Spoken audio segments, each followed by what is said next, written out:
యూజువల్‌గా ఇప్పుడు మీరు గైనిక్ ఆబ్స్ట్రిక్స్ అని గైనకాలజీ అని అన్నీ చూస్తారు గదా! అంటే మేజర్ డిఫరెన్స్ ఏముంటుంది గైనకాలజీకి ఇప్పుడు మీరు చూస్తున్న సబ్జెక్ట్‌కి? See, gynaecobstetrics is concern with women's health, ఆడవాళ్ళ హ్మ్. ఆరోగ్యానికి సంబంధించింది. హ్మ్. గైనకాలజీ అన్నది ఏంటంటే ఆడవాళ్ళ ఆరోగ్యంలో ఏమాత్రం డిస్టర్బెన్స్ వచ్చినా let it be A disease like అనమాట, దట్ ఈస్ గైనకాలజీ. హ్మ్.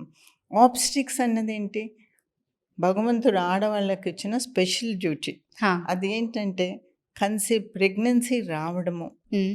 9 నెలలు మోయడము, హ్మ్. డెలివరీ అవ్వడము, ప్రసూతి అవ్వడము, ఒక చక్కని బిడ్డకి డెలివరీ చేయడం, ప్రాణం పోయడం. ఇది ఆబ్స్ట్రిక్స్ కవరేజ్ కింద హ్మ్. వస్తుందనమాట. Obstetrics coverage. గైనకాలజికల్ అంటే లేడీస్‌లో ఉన్నన్ని మార్పులు జెంట్స్‌లో ఉండదమ్మా. హ్మ్. మెచ్యూరిటీ. అవును. మెచ్యూరిటీ అవ్వకముందు ఆడపిల్లలు ఎలా ఉంటారో, మెచ్యూరిటీ అయినాక ఎలా ఉంటది. ఇది ఎందుకు ఇలా మెచ్యూరిటీ అయ్యాక ఏజ్ పెరుగుతున్నా కొద్దీ కూడా చాలా మార్పులొస్తది. హ్మ్. గర్భసంచిలో వస్తుంది, బ్రెస్ట్‌లో వస్తుంది. హ్మ్. మళ్ళీ 13 సంవత్సరాలు, 14 సంవత్సరాలు వచ్చేసరికి మెచ్యూరిటీ వస్తుంది. మెనార్కీ అంటాం. పెద్ద పిల్ల అయింది అంటారు. హ్మ్. అది కూడా ఎందుకవుతుంది? హ్మ్. అప్పటి వరకు అవ్వంది. అప్పటి వరకు అండాలు నిద్రపోతుంటాయి. సైలెంట్‌గా ఉంటది.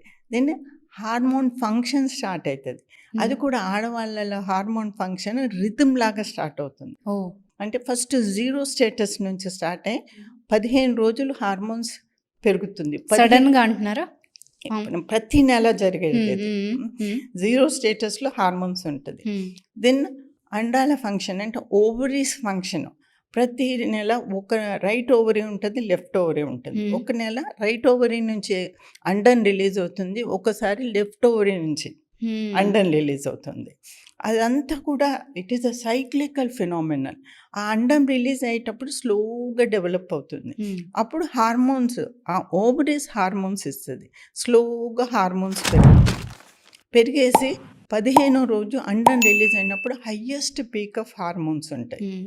Feminine hormones. హ్మ్. అలాగా ఒక 2, 3 డేస్ ఆ అండం వెయిట్ చేస్తది. దేని హ్మ్. గురించి వెయిట్ హ్మ్. చేస్తది? ప్రెగ్నెన్సీ వస్తుందా లేదా అని. హ్మ్.